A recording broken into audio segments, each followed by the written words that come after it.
आजमगढ़ जिले में गुरुवार को उस वक्त राजनीतिक माहौल गर्मा गया जब प्रदेश नेतृत्व के आह्वान पर कांग्रेस कार्यकर्ता भाजपा कार्यालय का घेराव करने के लिए निकल पड़े।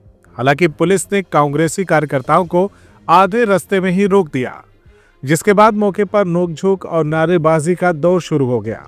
प्रदर्शन का नेतृत्व शहर कांग्रेस कमेटी के अध्यक्ष रियाज हसन कर रहे थे। उन्होंने कहा कि यह कार्यक्रम लोकतंत्र की रक्षा और केंद्र सरकार की कथित तानाशाही के खिलाफ आयोजित किया गया था। रियाज हसन ने आरोप लगाया कि भाजपा सरकार प्रवर्तन निदेशालय यानी कि ईडी जैसी केंद्रीय एजेंसियों का दुरुपयोग कर विपक्षी नेताओं को डराने का और उनकी छवि धूमिल करने का काम कर रही है। उन्होंने कहा कि नेशनल हेराल्ड मामले में भाजपा पूरी तरह से बेनकाब हो चुकी है।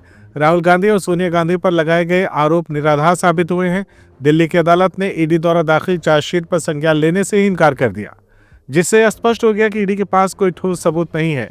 रियाज हसन ने कहा कि वर्षों से ईडी केवल एफआईआर दर्ज कर, छापेमारी कर और दबाव बनाने की राजनीति कर रही है, लेकिन आज तक कोई भी ठोस साक्ष्य अदालत के सामने पेश नहीं कर पाई। कांग्रेस नेताओं ने कहा कि वे भाजपा कार्यालय जाकर इसी मुद्दे पर घेराव करना चाहते थे, लेकिन पुलिस ने उन्हें रोक दिया।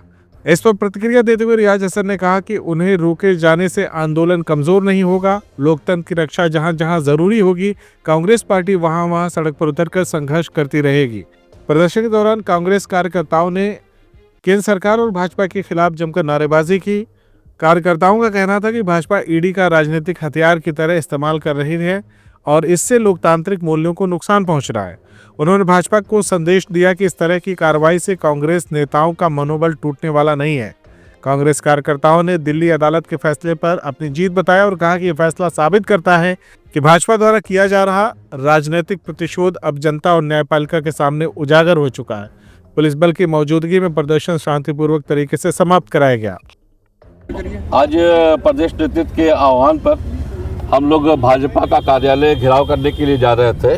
हमारे नेतृत्व में आज ये कार्यक्रम था और ये कार्यक्रम हम लोग का जो मेन मकसद ये था कि लोकतंत्र की जो हत्या हो रही है उसको बचाने के लिए आज कांग्रेसी जो है वो निकले हुए हैं, क्योंकि नेशनल हेराल्ड के केस में भाजपा जो है वो बेनकाब हो गई है और सब जो राहुल गांधी और सोनिया गांधी पे जो इल्ज़ाम लगे थे वो सारे ख़त्म हो गए हैं। और दिल्ली न्यायालय ने भी ये कह दिया है कि ईडी जो इस पर अपना वो दिखा रही थी उनसे कोई लेना देना नहीं है। तो आज तक ईडी इनकी कुछ कर ही नहीं पाई है, ना ही कोई सबूत इकट्ठा कर पाती है, ना ही कुछ कर पाती है। बस ये होता है कि एक अड़ंगा मार दो, एक एफआईआर कर दो, एक ये कर दो, वो कर दो, हो जाता है। लेकिन आज तक ईडी कोई भी सॉल्यूशन निकाल करके नहीं लेके आई है, इसीलिए हम लोग जो है सड़क पे उतरे हुए हैं। कहाँ जा रहे थे आप लोग? हम लोग भाजपा कार्यालय जा रहे थे और आज घेराव वो करना था, लेकिन हमको यहाँ पे रोक दिया गया है।